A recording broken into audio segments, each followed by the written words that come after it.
guys, Rick Shaw here. It's still I believe Sunday, and got the little dog cleaned up. As soon as you clean her up, she's got to go straight in the mud. But I did see a couple little like fleas on her, which kind of sucked. I bought her that flea stuff, so I don't know if that's going to work. And I finally after this was the third day of no water in the bathroom, and I just hate doing the towel thing anymore. We finally got some water, so I was able to get a shower, which I was in dire need, that's for sure. I hate how they run the show here. They're just real jerks, if you ask me.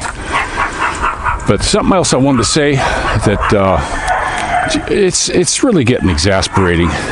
It's looking like right now about half of the comments that you guys send me on the channel get removed. They're taken down. You guys put them up. I can see just the first part of it, and it says this comment has been removed. And it's absolutely ridiculous to me why they're removing the comments, why they're keeping the numbers fudged. You know, it's been a year since they won't let me go over 3,180 or something like that. They'll never let me get to 3,200, and it's absolutely ridiculous. You know, I'm seeing so many new people on there. So I don't understand. You know, what are they so scared of? And it's not just me. I've talked to other people on the channels that this stuff is happening to. If it's a glitch, don't they have people that fix that, or are they all just a bunch of boobs down there that, you know, bumpkins that just fell off a turnip truck? You know, I don't know who runs the show down there at YouTube, but if you ask me, either they're doing a really horrible job or they're doing a really good job for their masters. That, you know, they can't have some little old guy in the corner of the world somewhere speaking his mind. Can't do that. Boy, they're going to slap me down and shut me off and do all kinds of stuff like that. Now, I don't know what's going on with Facebook, but my old account, I had a SIM card and that I used with that, and I put it back into a small phone. It's got for two of them, and I still had some load on there, and I saw a bunch of texts came, so I was looking through the text, and one of them was to get back on. So I went ahead and I got the Rick Shaw Facebook one. It's back up for now, and I keep it on the phone without the SIM card now. I don't know what they're tracking, and we turn it off, put it in a Faraday bag most of the time. I don't know how fast they can grab your information, but not a lot of crap on that phone anyway. But that's up, and on the Al Gore Beeks one, I'm putting a lot of the stuff from Telegram, you know, denouncing all this crap that's been going on, and they put some headers on there, like the one thing that from Schwab's book, you know, Santa Claus Schwab, from his book, and looked it up online. It's exactly what was in the book, and they tagged it with false information, and you know, and they don't say it was this one. It said one that was similar to this one was found to be false. You know, so they cover their bet, saying, "Oh well, sorry." You know, they can always say we're sorry, but you never can talk to anyone down there. These people that are running their show, they actually put a couple of the things that they covered up on my Facebook thing. The Al Gore Beeks was in a foreign language. So who are they getting? You know, are a lot of people, even the lefties, waking up to this stuff? I know there are a lot of them. A lot of them are waking up because they're starting to see, you know, and as they see family members pass, you know, people are waking up, and this is a lot bigger than the mainstream media is putting out.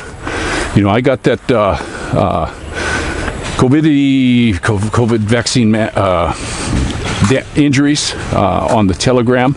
My, that gets full every day, and now you're starting to see a lot more, you know, of people dropping. Just so many. It's unbelievable. And little kids now, and they're going to try to make it like it's normal. Oh yeah, high school kids always drop right while they're playing. Yeah, right. You know, this is their new normal, and this is what they want, guys. If you don't think this is what they want by now, then go back to sleep. Don't bother looking here, you know, because this ain't the place for you. And it's just a royal stinking shame what these governments of the world are doing, and they're all in unison on it, guys. That should give you a clue right there. Immediately, that should give you a big time clue what the heck is going on, because they're all in lockstep. 168 countries signed on to this agenda thing that they have, to decrease the population. And these people, who are these people that are running the show in our country? I'm really starting to buy that they're a bunch of these pedophilia guys. Gotta say it like that. I really am, because they're demented and they care not for the human race. They just care for themselves. Self-gratifying pricks, if you ask me. And they're doing it everywhere. All these countries are pulling this crap. Now we're getting countries backing off of it now. But I'm looking at that like, what's their end game on that one? Where they went so gangbusters against their own people, and then all of a sudden they're just going to drop it. Sorry, I don't know about that. Hopefully, as they were afraid the pitchforks and torches were going to come out, but I don't think so. They sit up high in their little spots or down in their tunnels, wherever the heck they go, playing with little kids. And why would they worry how many police get wiped out? That you think that would further their cause? Now, I also think this 4+1G thing that's coming out is going to. I truly believe it's going to make a lot of people sick. And so that'll increase their narrative. They'll say, look, we let you go. I can just see it now, especially in England. We let you go, and look what happened. They turn on this 4+1, and everybody gets sick, and then there they go, oh, see?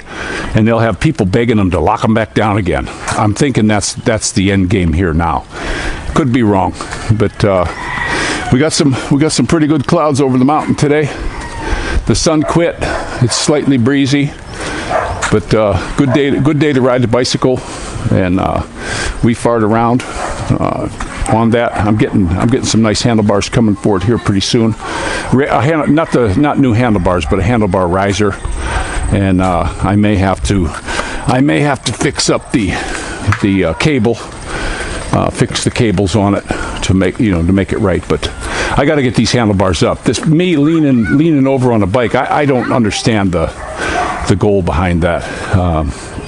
I remember when I was riding bikes all the time, I was sitting straight up, kind of like a Dutch bike, and there was a group of these guys, in their little silkies, they were in silkies, and they, the little tight pants, and they had their bent over 10 speeds and stuff, and I caught up to them, and I went past them going, hey, slow pokes, and I just kicked it in high gear and gave it everything I had. Something? I pulled away from them. I pulled away from these guys. And, what's the point of, they're not getting all their weight below them. When I stand, the way I set up my bike is I have the seat up nice and high, so it's like I'm always standing up, so I can let my body do it. My body could do that. Yeah, is there more wind drag? Yeah, really. There probably is, but guess what? I can throw all of my weight into that pedal, where if I'm leaning way forward, what am I doing? From my hips down is the weight I'm throwing into it. More muscle. And I always used to use the foot traps. I never liked those ones that are built into the shoe that you got to twist on, because I don't want to have to go throw on a pair of shoes if I want to jump on my bike and go. That just, to me, seems really stupid. But I always had foot traps, and if I was cruising, I could pull up if I needed lots of power. And I've hit speeds. This is no kidding. On my bike, I had a hill close to my house. It wasn't a super steep hill, but it was long. It was long. It was I'd say a mile. It just dropped for a whole mile. Not a super grade or anything, because going up it wasn't too hard. But coming down, I had a speedometer on my one bike. I could hit 70 on that thing, and just keep cranking it. I had the high gear was super high on that bike, and I'm sure there's companies that can get you set up. I like this bike I have now, but I sure would like to get a roll-off hub in there. That'll be something I do down the road. The bike's holding up really well. I got this one from Wes. He gave me a great deal on it. It's not rusting or corroding or anything like that. It just seems to be a really well-built bike. All the bearings seem good, and we got some of the screws. A couple of little screws get rusty, but that could be changed. I was thinking of taking a lot of the screws and stuff and going over by his house where they have this nut and bolt place, and going over there and just give them, hey, replace this one, get it done with some stainless, and get rid of any of the little rust things on there. But we do like to ride, the kids and I. We do a good bit. Mommy's riding a lot. I'm gonna put a spacer on the one side of their gear set to widen the gap up, because when the chain gets down in the gap between the high gear and the frame, it's got the paint off. It locks the chain in there. They made it so tight that once that chain falls down in there, it's locked in, and you got to get a tool to pull it out. So what I'm going to do is I'm just going to take them loose and get a little tiny washer and put it in there so it's just a little bit wider, so if the chain goes in there, it's not going to get jammed in there. Why they didn't think of this when they were building it, I don't know what their engineers are for. Battle Bikes came up and said they're premier, they build for all the top bicycle companies in the world. And who designed that? Who designed that so that I got to dick with the damn thing every time I turn around? And me, when it comes to adjusting these derailleurs, I don't touch them anymore. I don't know what I'm doing. I'm absolutely horrible at it. I never once had made a derailleur better.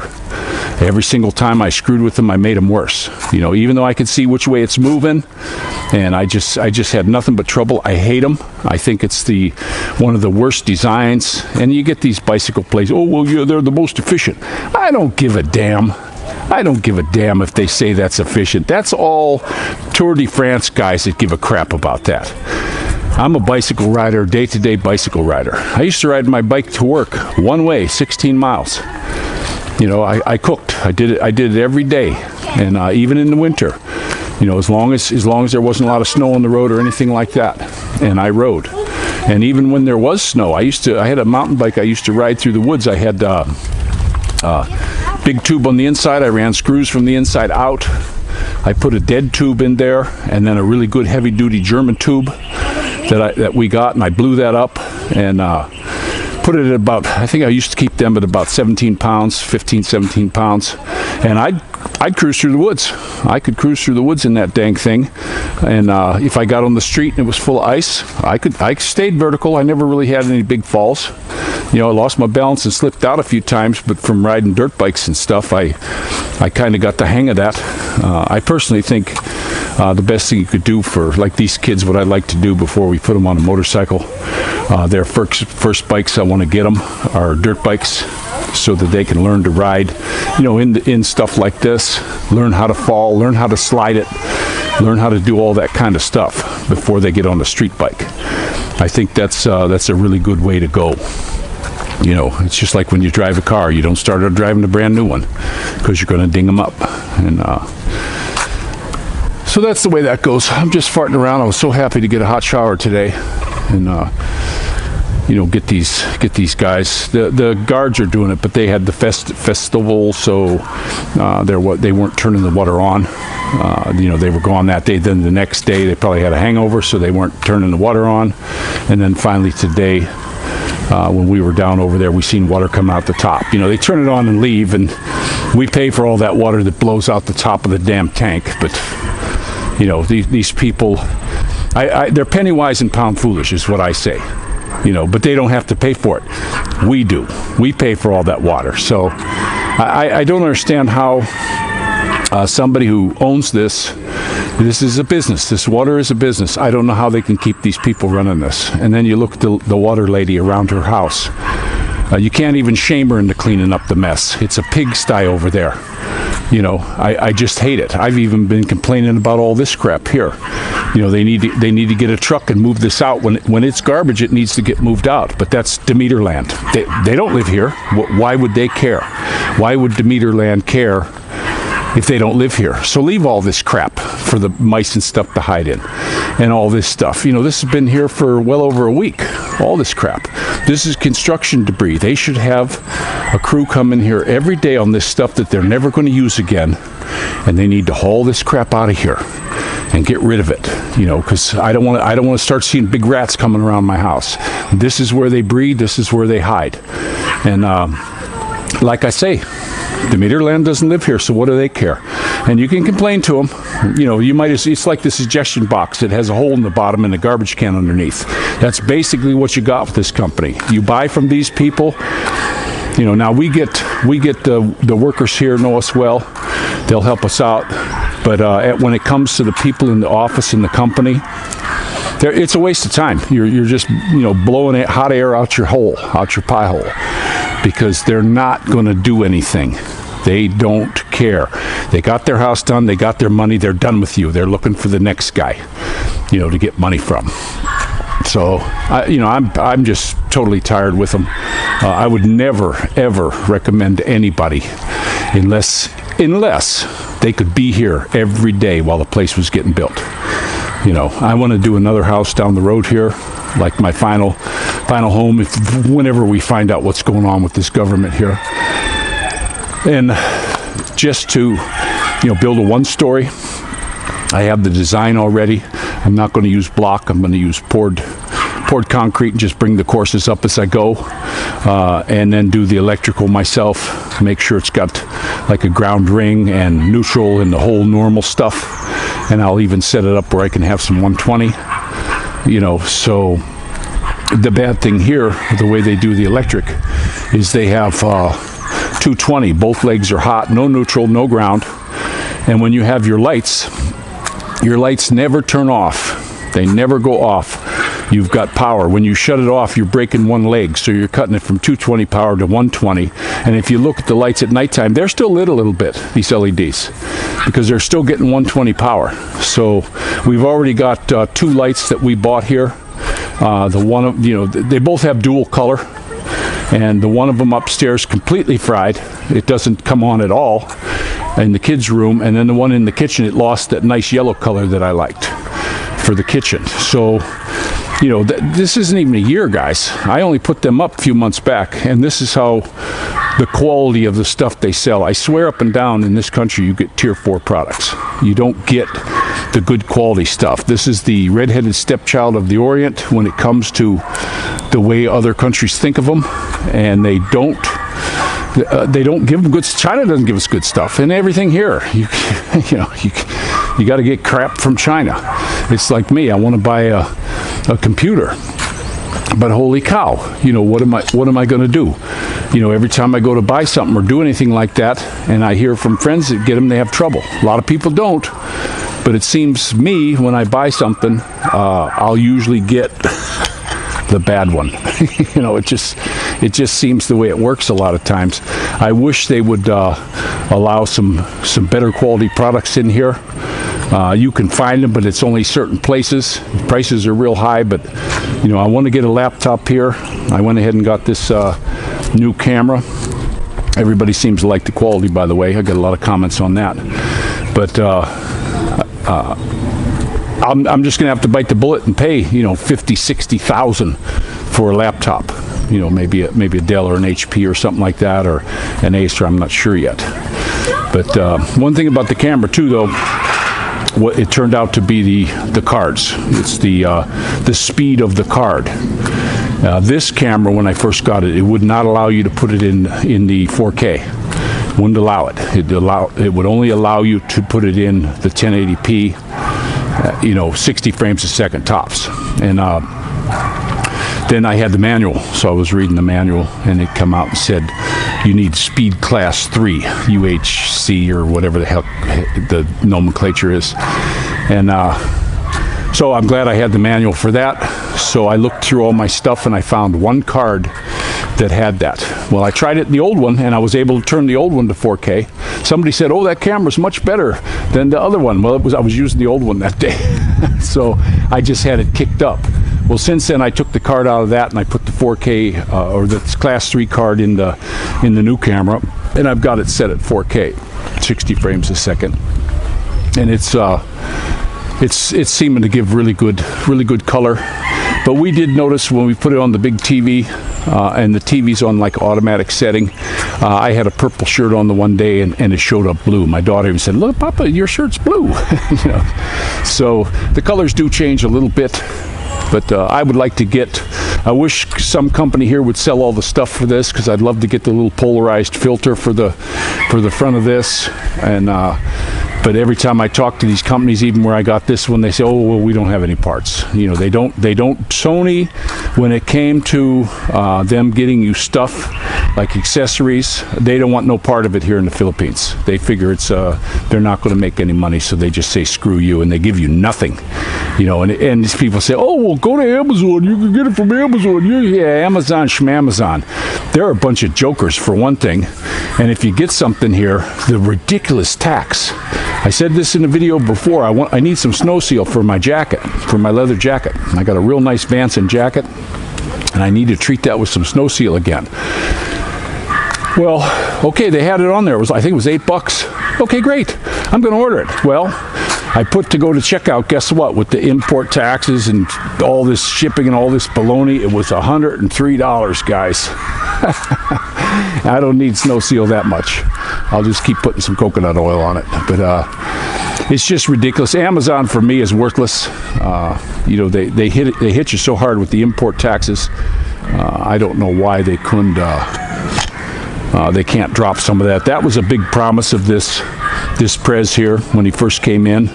That was a big one, and a lot of people voted for him just on that one alone, and then dropped it. Never said another word about it.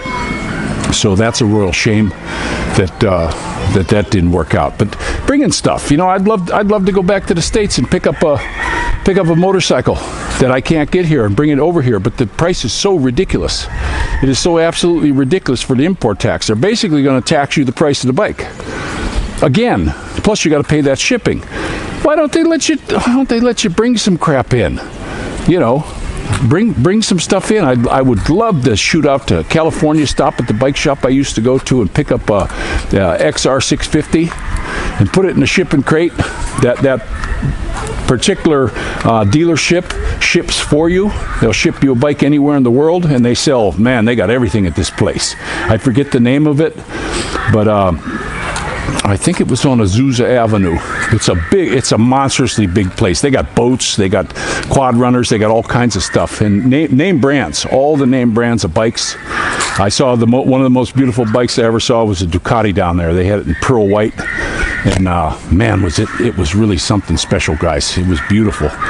But I would love to go down there, and I'd say, hey, give me that XR 650. That's a bike for me, would be perfect for here. I could get on the highway if I needed to. The one I had before, it's like riding on a cloud. The way you could do the suspension on it, you go over bumps, you don't even know it. I see these guys standing up on bikes because their suspension isn't set right. If your suspension is set up right, you just sit down. That suspension will eat it. Plus, it's got a real long travel. And for me, as a retired guy, that's the bike I really want. But I'm not going to pay, $15,000 for it when they're only $6,000 and something in the States. It's just ridiculous. And Honda doesn't want anything to do with selling them here. They can't even get you one. And then people say, oh, there's the gray market. You can get them on the gray market, blah, blah, blah, blah, blah. Yeah, I tried all that crap. I tried that for a couple years when I first got here because I wanted a 650 so bad. And nope, you ain't getting it. This gray market, schmay market. I don't get these people. I'd like to get it, but that's for here. Excuse me. In this country, that'd be my dream bike. I mean, out of any bike in the world, any single motorcycle in the whole world, that would be the one I would really want. I was thinking of the Tenere, the 700 Tenere, but the more I see the stuff going on with this one, and I don't think Yamaha has the quality they used to have back in the 80s and 90s when I was buying them. It just stood out, the quality of Yamaha. I think what's coming here is you're going to get there, the one that barely made it through the inspector, I think. The guy that probably was fired already built that one. I don't know, but it just doesn't seem like their quality is there anymore. But definitely wouldn't touch any of the Chinese stuff. I knew a lot of guys at the call center that bought these Chinese bikes. And in a year, they look like they're 15, 20 years old, rode hard and put away wet, guys. That's what they look like. They just look trashed. We actually went to a Chinese bike shop. It was over in GMA, and they had beautiful, big dirt bikes. I was sitting on one going, wow, this is really cool. It's like the Kawasaki, you know, and it had a 200 motor on it. I'm thinking, yeah, this is really cool. And then I asked the guy, do you got any with a bigger motor? Oh, yeah, I got some in the back. When we got in the back, there must have been about 50 of them that were just completely trashed and crappy. And I was like, what's up with these? He said, oh, you get these cheap. These are repos. They got so bad that the Filipino that bought them said, I'm not paying. They bought them one time, said, I'm not paying for these anymore. I'm not paying for this thing anymore. And most of them, I'm asking, what year are these? And at the time I was looking at them, it was 2018. And they're like, oh, these are 2017 models. All of them in here. That's when we opened. Yeah. And they looked, these things were trashed, guys. And it was a big street and trail type dirt bike. It wasn't like, these people don't really do that much off-road that I know about. Not at least here on this island. Maybe in Mindoro and places like that, there probably are, but here it's mostly street. And I want it for the street, just for the comfortable ride. When I had mine before, I could just drive up a curb. You know, you just give it a little blip of the throttle, take all the weight off the front end, and then it'll eat a high curb, even a curb this high, no problem.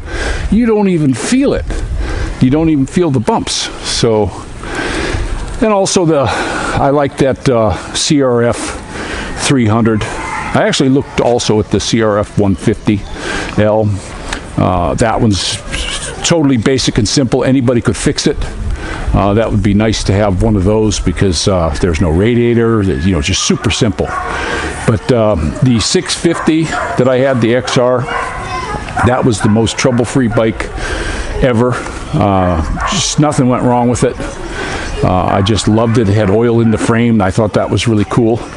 And then you could there's a company that makes a real nice oil cooler for it. You just take the lines off from the frame and you can mount this oil cooler in place. And fantastic, much needed, because it did run hot. You know, when I had the thing in California, yeah, you'd see the light flickering. My Harley did the same thing because it would thin the oil out so bad. And oil cooler would be something that would be good for that, especially in the heat here. Even though in Lipa, it's just not as hot, guys. It's compared to Carmona.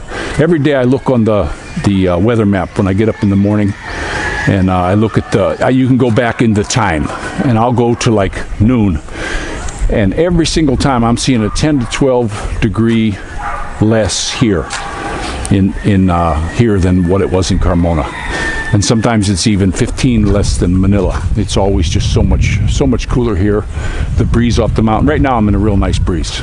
You know, I just got a shower, still a little bit wet, and this cool breeze is feeling great. It's just absolutely fantastic, especially if you get a little sweat up, a little tiny bit. It just cools you right down. And the kids don't have any problem with it. I'm not one of these people that hides from the sun. I don't want the kids to hide from them. People say, oh, you get your sunscreen on. Nah, I ain't putting a damn chemical on me. I never had problem with skin trouble. They make up all this crap about skin cancer. Yeah, some people get it, but I don't know anyone in my family who ever had it. I never even heard about it. Don't know any Filipinos that have it. You know, God made that sun. I don't think we're supposed to hide from it, and I never have. I used to, when I was young, walk papers, and I would be out in the sun all day in a pair of tongs just like this, and a pair of just shorts, be in the sun all day, you know, for 8-9 hours a day, walking in the sun. I got so dark, you know, people would come up and say, hey bro, I got dark. I really got dark. Didn't burn. I've never really had a sunburn, other than I get peeling sometimes. I was working with a buddy doing roofing jobs, and he was like, oh man, you're blistering. Well, that was from the dead skin on top, and then the sweat coming from the bottom it made it look like blisters. And I just took a towel and wiped it off. Nah, I'm fine. I'm going back to work. I didn't feel bad at all. You know, people who get sunburn and skin burn, they're hurting. I never got to where it hurt. You know, I've gotten like on my nose, I've gotten some red on there, and it felt a little bit crunchy, but that went away by the next day. So I'm not sweating it. And besides, I don't want to walk around with a white nose. Some people do burn though. I knew some people that, man, they'd get out in the sun, they get so red. and you see them with their umbrellas and stuff to try to hide from it. I had a buddy, his wife, they were Irish, and she'd go down to the beach all completely covered up, long shirt, long sleeves and everything like that, and would hide from it because even a little bit of sun she gets, she'd just be beet red and worrying. So that's, it's probably best off in their country where it's just cloudy and rainy all the time, I would guess. But I'm going to go ahead and let you go. I'm just strolling around out here a little bit in front of the house. Kids are probably going to ride the bikes some more, but we got some laundry drying in the breeze. I hate how our house got hillbillied up like that, but there's really no good place to hang it. We're looking at a dryer now. I want to get a roof over that where the washer is, and then be able to make it so I can have a dryer there. And it's on its own circuit. That I made sure they put that on its own circuit, and I would love to have even if it's an electric one. Our electric bill, I'm not going to sweat it.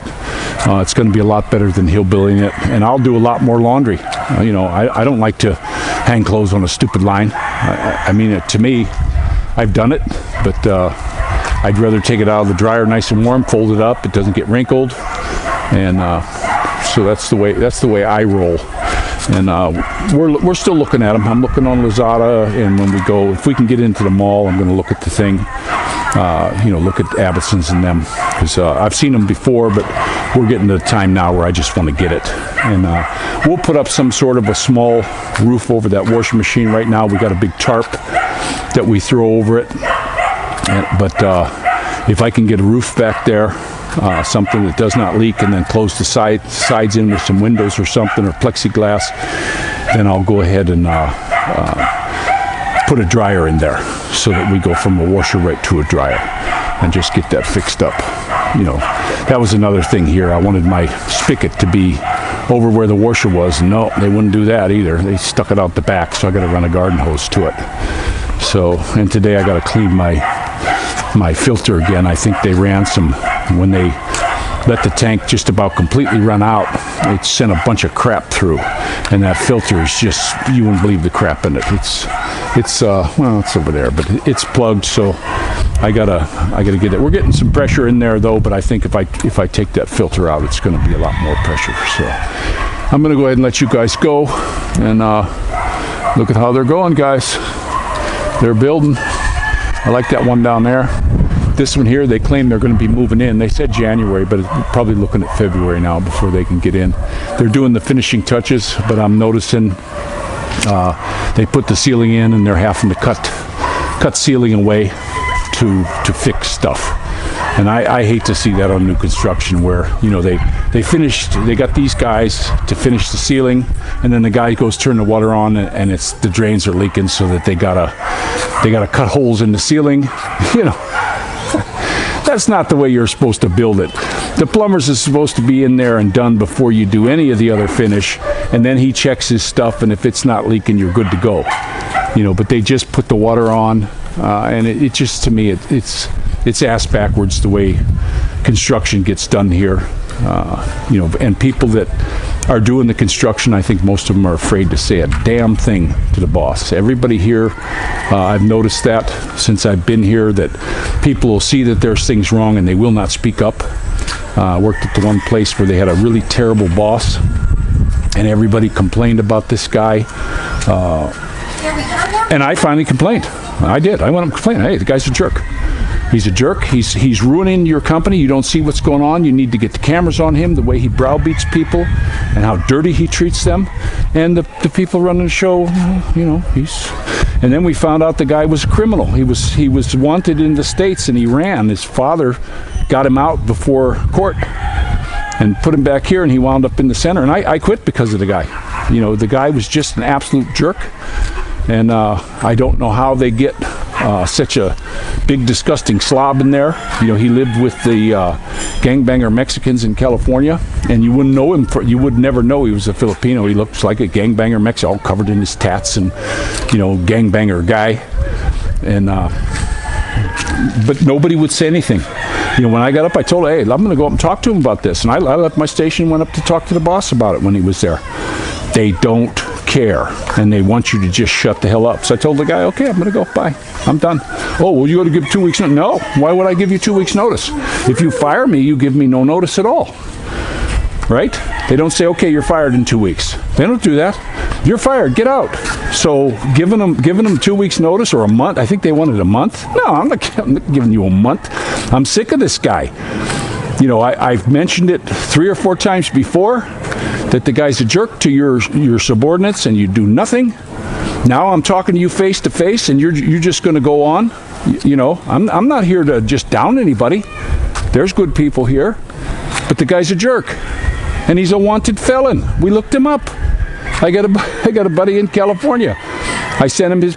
We had a big picture, and I sent it to him, and I got his name and everything. He was using a different name at the thing, but his wife had some stuff when we were over there, and because they had some kind of a Christmas party, and I didn't know it was at his place, but it was at his place, and I seen some of the mail he got. It was so I got the name from the mail, and I went ahead and sent it to my buddy, and he says, yeah, he had a case. He was out on bail and he skipped. We don't know where he's at. I said, he's here.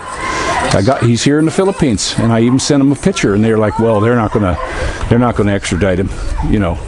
But I said, wow, that seems really odd, because he was telling me he was involved in the murder, you know. So I don't know why. You know, I think that would be something to extradite somebody over, you know, if somebody's involved. But maybe they already got the guy, and, you know, because they railroad a lot of guys when it goes through courts, especially bangers and stuff. I believe a lot of them deserve to be in jail, but a lot of them are in jail that don't also. So, but that's just the court systems in the U.S. It's rigged to extract as much money and pain from you as possible. And the way the police do in California, I don't have much time for them myself. So I'm going to let you go. And this is Ramblin' Rick Shaw out.